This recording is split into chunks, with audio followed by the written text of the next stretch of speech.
बिस्मिल्लाहिर्रहमानिर्रहीम। अस्सलाम वालेकुम प्यारे बच्चों, मैं आपका टीचर एजाज़ अली तीसरी जमात की माहौलियात मज़मून की क्लास में तमाम बच्चों का इस्तकबाल करता हूँ।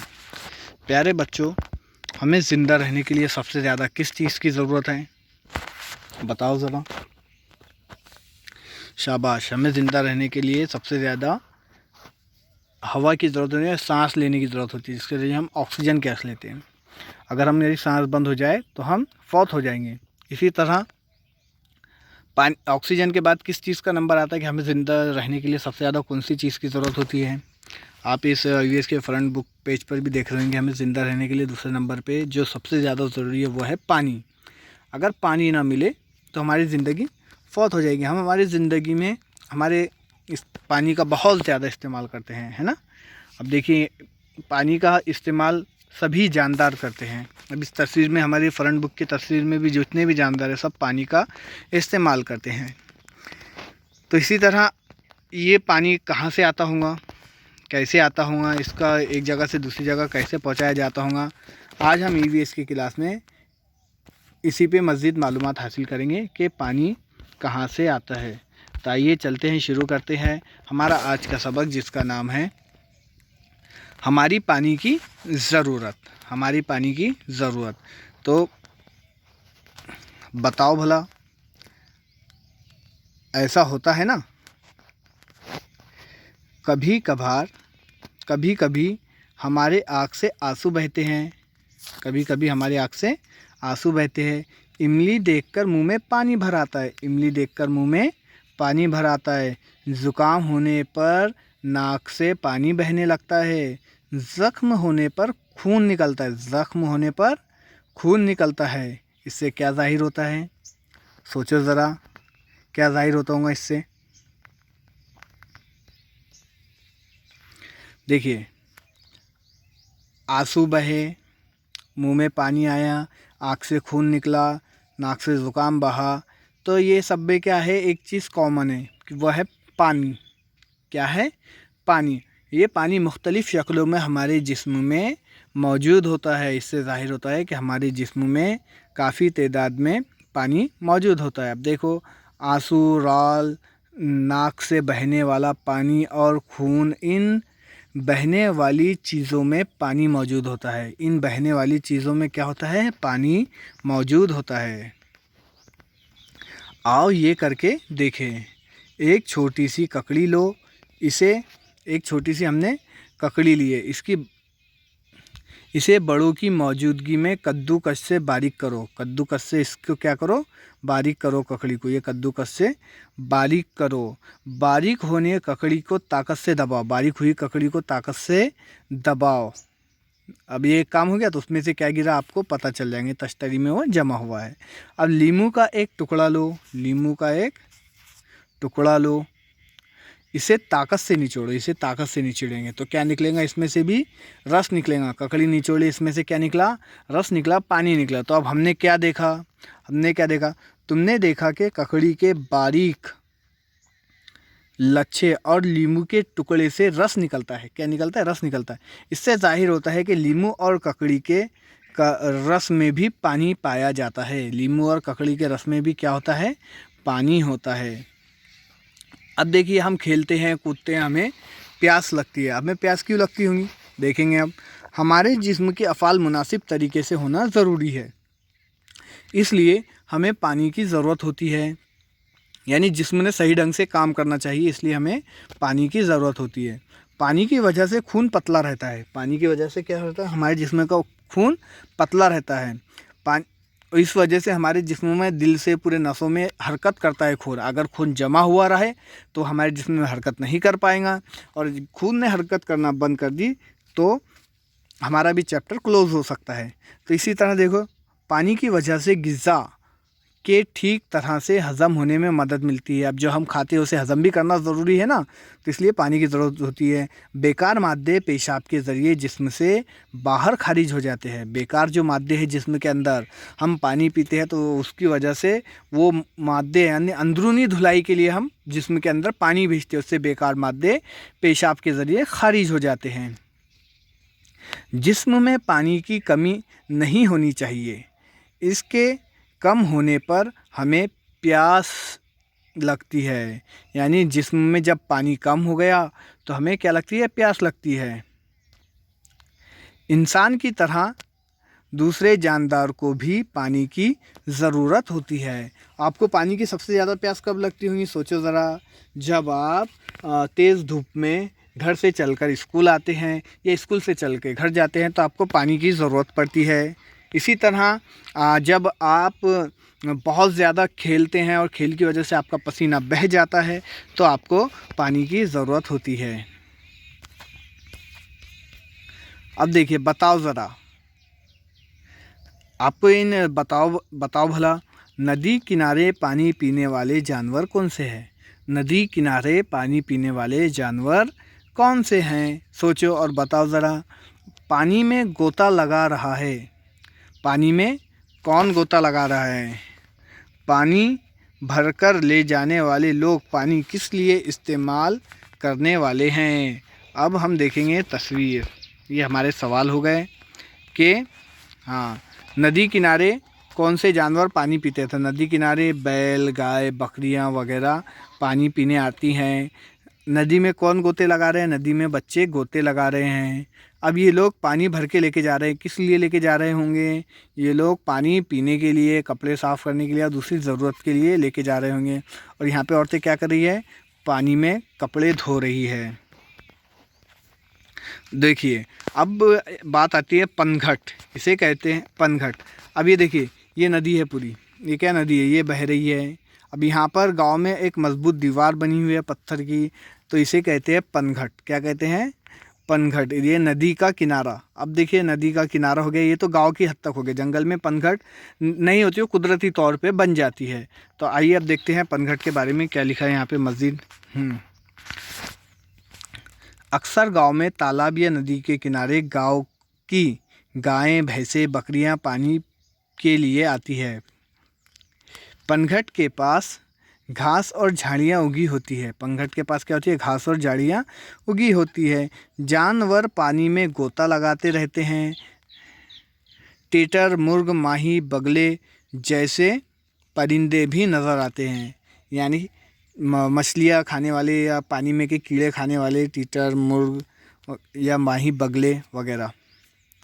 गांव के लोग पनघट पर कपड़े धोते हैं। घर में इस्तेमाल के लिए पानी भरकर भी यहीं से लेकर जाते हैं, पानी भर के लाते हैं। अब देखिए, पनघट का पानी साफ़ रखने के लिए कुछ करना है। क्या करेंगे हम? पनघट के पानी को साफ़ रखने के लिए कुछ करना है।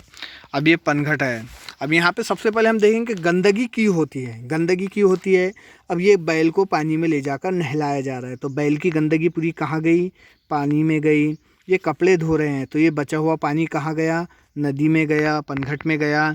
ये नहा रहे हैं, तो ये गंदे पानी में नहा रहे हैं, तो इनकी भी गंदगी और पानी की भी गंदगी सब इसी में गई। तो हमें इसे साफ़ रखने के लिए सबसे पहले क्या करना है कि जो पनघट का एरिया है इसको क्लीन रखना होगा। फिर ये कपड़े धोना यहाँ पर बंद करना पड़ेगा। इन जानवरों को नहलाना बंद करना पड़ेगा। इनके नहलाने के लिए पनघट के बाहर या गाँव के किसी और जगह इसका इंतज़ाम करना होगा और ये बच्चों को नहाने से मना करना होगा। इस वजह से पनघट का पानी साफ़ रहेगा और हम फिर पनघट के पानी को इस्तेमाल करेंगे घर के लिए। जो भी इस्तेमाल में लाएंगे तो फिर वो पानी साफ़ रहेगा, इनको मना करने के बाद। ठीक है, आइए आगे चलते हैं। अब देखिए, क्या आपको पता है, क्या तुम्हें मालूम है, लोग पालतू जानवरों के लिए पीने का पानी का इंतज़ाम करते हैं। घर में मुर्गी पाले, बकरी पाले, आपका कुत्ता है, बिल्ली है, उसको हम पानी पिलाते हैं। हम जानते हैं कि उन्हें प्यास लगती है। दूसरे हज़ारों जानवर होते हैं, इन्हें भी प्यास लगती है। क्या हमने कभी सोचा है कि हम अपने जानवरों को, जो जंगली जानवर है, उनको भी प्यास लगती है, तो वो पानी कहाँ से इस्तेमाल करेंगे? अब देखिए, जानवर के नाम पढ़िए। चींटी, शहद की मक्खी, केकड़ा, बिच्छू। ये हो गए जानवर जो भटकते रहते, जंगली जानवर जिन्हें हम पालते नहीं हैं। चींटी, शहद की मक्खी, केकड़ा, बिच्छू जैसे तमाम हैवानात को पानी की ज़रूरत होती है। अब देखिए ज़रा, बताओ भला, जंगली जानवरों को देखने के लिए जंगल में मौजूद पनघट के करीब क्यों जाना पड़ता है? अब मैंने बताया था ना कि जंगल में कुदरती तौर पे पनघट बन जाती है, यानी ये नदी का किनारा है, यहाँ पर जानवर पानी पीने के लिए आते हैं। सभी जानवर जंगल के यहाँ पर पानी पीने के लिए आते हैं। तो जब भी घूमने वाले जंगल सफारी पे निकलते हैं तो पनघट के करीब किसी जगह पर, महफूज जगह पे छुप जाते हैं जानवरों को देखने के लिए। अब देखिए इस तस्वीर को ध्यान से, पानी की अहमियत। अब हमारे ज़िंदगी में पानी की अहमियत, हम पानी को कहाँ कहाँ इस्तेमाल करते हैं। इंसान को पीने के लिए तो पानी दरकार होता है, लेकिन खाना पकाने और साफ़ सफाई के लिए भी इंसान पानी का इस्तेमाल करता है। इसके अलावा काश्तकारी कारखानों के लिए भी इंसान की पानी की ज़रूरत होती है। हमारे ज़िंदगी में पानी को बहुत अहमियत हासिल है। अब देखिए यहाँ पे हम जिस्मानी साफ़ सफाई के लिए पानी का इस्तेमाल करते हैं, पीने के लिए इस्तेमाल करते हैं, खाना पकाने के लिए इस्तेमाल करते हैं, है ना। और किसान सब्ज़ी अनाज उगाने के लिए, फल उगाने के लिए फसलों को पानी का इस्तेमाल करता है। और मिलों कारखानों में भी बहुत बड़े पैमाने पे पानी का इस्तेमाल किया जाता है। इसलिए हमारी ज़िंदगी में पानी की बहुत ज़रूरत है। अगर पानी ना हो तो हम इन कामों में से कुछ भी काम नहीं कर पाएंगे और हमारा जीना दुनिया में मुहाल हो जाएगा। अब आओ ये करके देखें। ऐसे 2 गमले लो जिसमें एक ही किस्म का पौधा हो, मसावी नशोनुमा हो। इन गमलों को 1 और 2 नंबर दे दो, 1 नंबर और 2 नंबर दे दो। इसके बाद 5 दिन रोज़ाना गमला नंबर 1 के पौधे को, गमला नंबर 2 के पौधे को पानी ना दो। अब क्या करने का है हमें, एक को 1 नंबर दे दिए, एक को 2 नंबर दे दिए। 1 नंबर को 5 दिन तक रोज़ाना पानी देंगे और इसको पानी नहीं देंगे। अब हमें क्या नज़र आता है कि गमला नंबर 1 तो हरा भरा है, लेकिन गमला नंबर 2 सूख गया। इससे हमें पता चलता है कि पौधा आहिस्ता आहिस्ता सूख गया है। इससे पता चलता है कि हमें नबातात को भी पानी की ज़रूरत होती है। अब देखिए नबातात के पानी की ज़रूरत। घर के गमलों में लगे हुए पौधों को हम पानी देते हैं। खेत में उगी फसल को किसान पानी देता है। पानी ना मिलने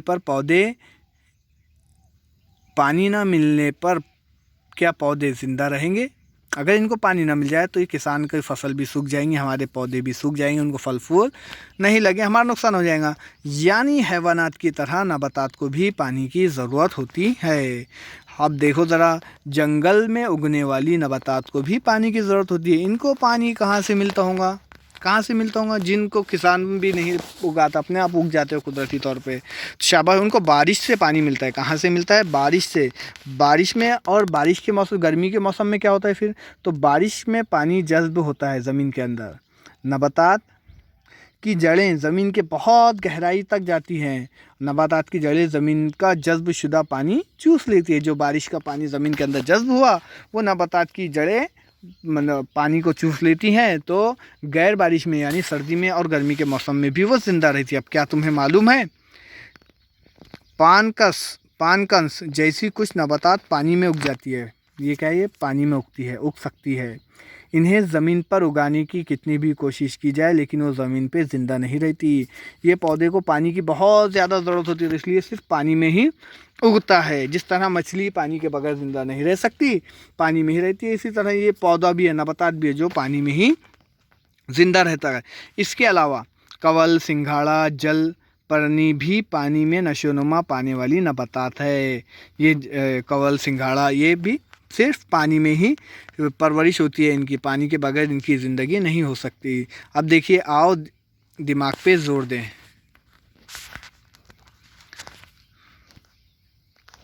दिमाग तो हम सभी के पास है, चलो जोर देकर देखते हैं। गर्मा के मौसम में बाग को ज़्यादा देर पानी क्यों देना पड़ता है? अब गर्मी के मौसम में हमारे यहाँ छोटा सा बाग है या बड़ा कोई बाग है, तो वहाँ पे ज़्यादा पानी उसे गर्मी के मौसम में देना पड़ता है। क्यों देना पड़ता है? जाहिर सी बात है, गर्मी के मौसम में धूप ज़्यादा तपेंगे, ज़मीन का पानी ख़त्म हो जाएगा, तो पौधे सूखने लगेंगे। इसलिए बड़े बड़े कुएं, ट्यूबवेल, बोरवेल और तालाब और नदी के ज़रिए पानी बाग तक लाया जाता है और उन पौधों को पानी दिया जाता है। गर्मा के मौसम में तालाब का पानी कम क्यों हो जाता है? अब गर्मा के मौसम में तालाब में बहुत ज़्यादा बारिश में पानी जमा हो गया। अब गर्मी का मौसम आ गया, पेड़ पौधों को पानी की ज़रूरत है, इंसानों को पानी की ज़रूरत है, ज़मीन को पानी की ज़रूरत है, जिसको ऊपर का पानी सूख गया तो क्या होता है कि नबातात ज़मीन का पानी चूसने लगती है। ज़मीन के जड़ें और कुएँ और ट्यूबवेल के ज़रिए भी ज़मीन में से पानी निकाला जाता है। तो जो तालाब का पानी है वो ज़मीन चूस लेती है, ज़मीन के अंदर अंदर जाता है, नहीं ज़मीन के अंदर जाता है और फिर इस तरह तालाब का पानी मौसम गर्मा में कम हो जाता है। और गर्मी और ऊपर धूप के वजह से भी कुछ पानी तालाब का भाप बनकर उड़ जाता है। अब देखिए हमने क्या सीखा, हमने सबक पढ़ा, इसमें क्या क्या सीखा देखेंगे हम। जानदारों को पानी की ज़रूरत होती है, बेशक होती है। जानदारों के जिस्म में पानी पाया जाता है, जिसकी वजह से जिस्मानी अफ़ाल मुनासिब तरीके से अंजाम पाते हैं। जिस्म में पानी की कमी होते ही प्यास लग जाती है। जैसे ही पानी कम हो हमें प्यास लग जाती है। अक्सर गांव में पानी भरने के लिए पनघट होते हैं। पनघट के करीब मखसूस परिंदे और नबातात नज़र आते हैं। पीने के अलावा हमें पानी सफाई, पकवान, काश्तकारी, कारोबार, कारखानों के लिए दरकार होता है। नबातात को दरकार पानी उनकी जड़ें ज़मीन से जज़्ब कर लेती है, यानी नबातात को जो पानी है वो ज़मीन से जज़्ब होता है। अब हमेशा जहन में रखने की बात जो हमें सबक से समझ में आती है, हर एक की जिम्मेदारी है कि पनघट का पानी ख़राब ना होने दे, पनघट का पानी ख़राब ना होने दे। अब आइए इस सबक की मश्क हल कर लेते हैं। क्या करेंगे भला? गर्मा के मौसम में हैवानात को पानी के लिए जंगल में भटकना पड़ता है। तुम्हारे आसपास पाए जाने वाले जानवरों के लिए पानी का इंतज़ाम करना है। तो हम क्या करेंगे कि किसी छोटे से बर्तन में पानी भर के अपने घर के छत के ऊपर रख देंगे या विंडो में रख देंगे, जिसकी वजह से भटकने वाले परिंदे आकर उस पानी को पी सके। या हम गाँव में रहते हैं तो गाँव में बड़ा सा कोई टाका बना सकते हैं ग्राम पंचायत की और गाँव वालों की मदद से, जिस पर जानवर आकर पानी पी सकें। आओ दिमाग पर जोर दें। गर्मा के मौसम में हम तरबूज, ककड़ी जैसे फल ज़्यादा क्यों खाते हैं? जाहिर सी बात है, गर्मी के मौसम में हमें पानी की ज़्यादा ज़रूरत होती है, तो इसलिए हम ककड़ी और तरबूज खाना पसंद करते हैं, क्योंकि उसके अंदर ज़्यादा मिकदार में पानी पाया जाता है। कासी फल का सालन किस तरह बनाते हैं? देखो, पकाते वक्त सालन में पानी कहाँ से आता है? क्योंकि कासी फल में पहले से ही पानी होता है, तो जब उसे पकाते हैं, काट के हंडी में डाला जाता है, तो वह अपना खुद का पानी बर्तन में छोड़ता है गर्मी की मदद से, जिस वजह से हमें मज़ीद पानी की ज़रूरत उसमें नहीं पड़ती। अब मुख्तसर जवाब लिखना है। मुख्तसर जवाब यानी जिसका जवाब 2 से 3 जुमलों में आता हो। और देखिए, हमारे जिस्म में पानी किस शक्ल में पाया जाता है? हमारे जिस्म में पानी किस शक्ल में पाया जाता है? तो हमने पेज नंबर 1 पे इसका जवाब देखे कि हमारे जिस्म में पानी, ये जवाब उसका, हाँ पहले पेज पर ही है उसका जवाब, हमारे जिस्म में, हाँ ये है पहले का जवाब। आप अपनी किताब में निशान लगा लें और बाद में जवाब लिख लें कि आंसू राल नाक से बहने वाला पानी और खून में बहने वाली चीज़ों से और खून इन बहने वाली चीज़ों में पानी मौजूद होता है। हमारे जिस्म में इन चीज़ों में पानी मौजूद होता है। ये सवाल नंबर 1 का जवाब हो गया। आप अपनी किताब में निशान लगा के उस सवाल के जवाब को लिख सकते हैं। चलिए अब सवाल नंबर 2 देखते हैं। हम पानी क्यों पीते हैं? हम पानी क्यों पीते हैं कि हमारे जिस्म को में से जब पानी की ज़रूरत होती है और पानी हमारे जिस्म से मुख्तलिफ तरीक़ों से बह जाता है, तो हमें पानी की ज़रूरत होती है। तो आइए इसका भी जवाब का निशान मैं आपको लगा देता हूँ।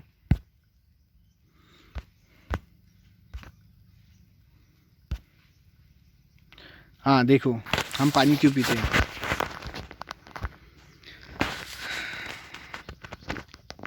देखो, पानी की वजह से हम पानी क्यों पीते हैं? हमारा जिस्म मुनासिब तरीके से अफ़ाल होना ज़रूरी है, इसलिए हमें पानी की ज़रूरत होती है।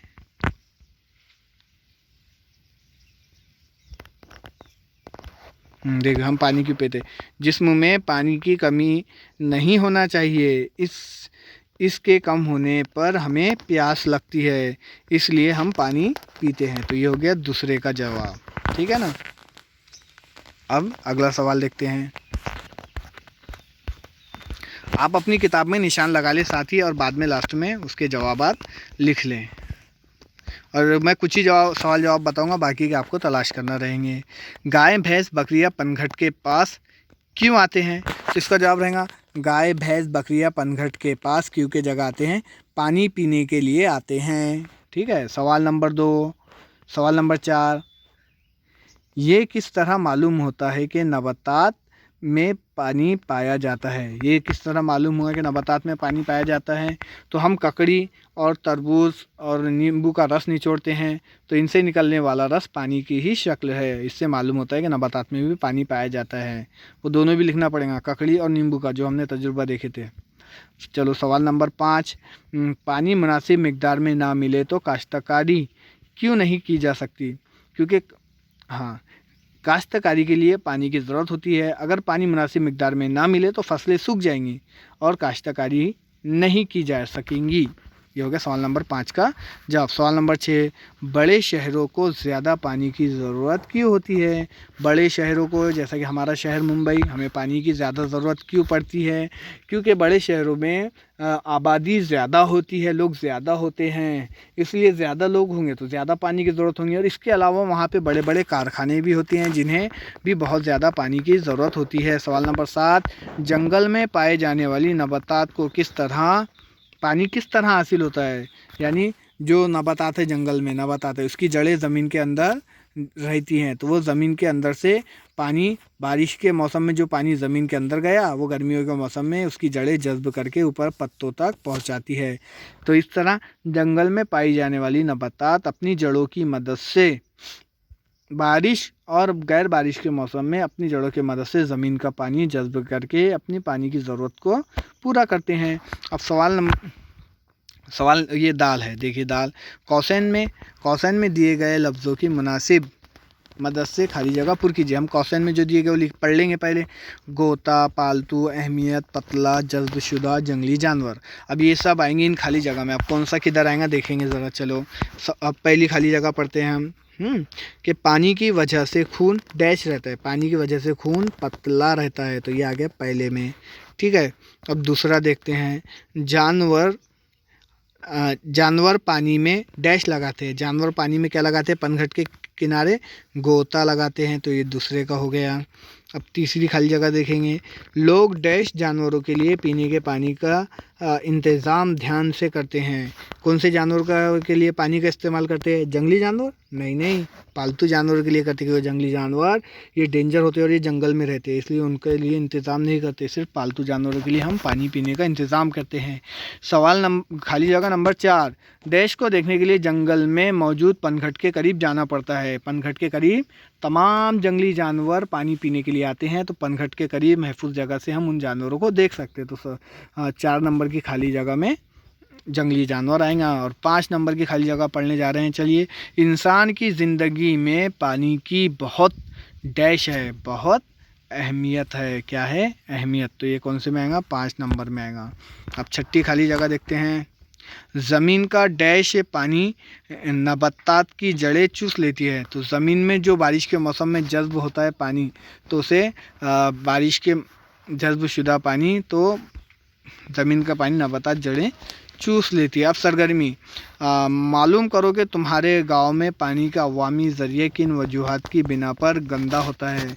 अब गांव में हमारे जो पानी है तो वो क्यों गंदा होता है, तो इसकी वजूहात हमें अपने अपने गांव में मालूम करनी है। तो चलिए, उम्मीद करता हूँ आपको सबक समझ में आया हो। इसमें जो हिदायत दी गई सवाल जवाब, आप वीडियो को 1-2 बार देखिए और सबक को समझिए, और जो सवाल जवाब बताए गए उसके निशानात किताब में लगाइए और अपने बुक में लिखकर अपने टीचर को उसकी फ़ोटो सेंड कीजिए। जज़ाकल्लाह।